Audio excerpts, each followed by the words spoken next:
This video is brought to you by Sailrite. This video will show the water resistance of the Antiwick V92 polyester thread versus the bonded V92 polyester thread. To demonstrate the differences of these two threads, we're going to just sew some Sunbrella canvas with a straight stitch all the way down its length.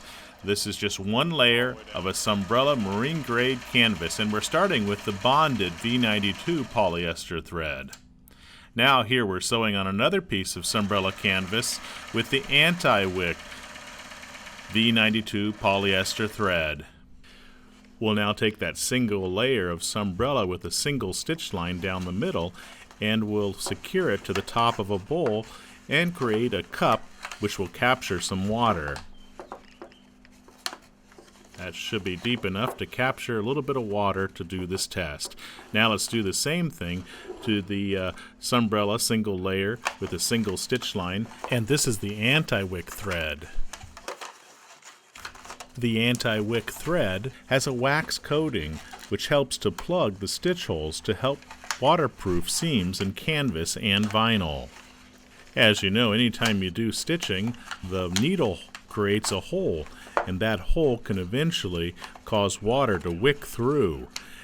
The anti-wicking thread, because of that wax coating, can help prevent it and make it a little bit more water resistant.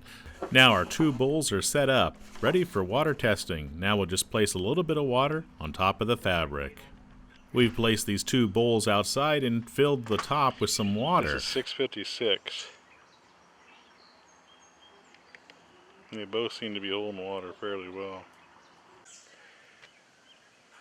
It's now 8:25, and we still have quite a bit of water on both of them. It is amazing how Sunbrella marine grade fabric holds water. Here we are 12 hours later. This is in the morning of the following day. The water hasn't gone through yet, so we're going to remove the fabric from the top of the bowl, being careful not to spill any in the bowl. This is the bonded V92 thread, and you can see there is water in there. I can't see it through the viewfinder, the video camera, but you can see it. Oh, there is. There's not much, but definitely did wick through. And you didn't cause that to get in there, did you? Okay, then do the other one. It's very difficult to look through a viewfinder of a video camera, so I can't really tell what's going on as well. Now we're going to remove the cover from the fabric samples that was sewn with the Antiwick thread, being careful again not to get any water in the bowl. Only 2 small drops. Big difference.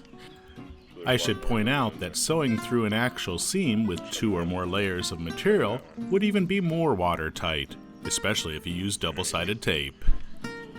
This has been a very good test to prove that the Antiwick thread definitely helps to prevent water wicking through the needle holes.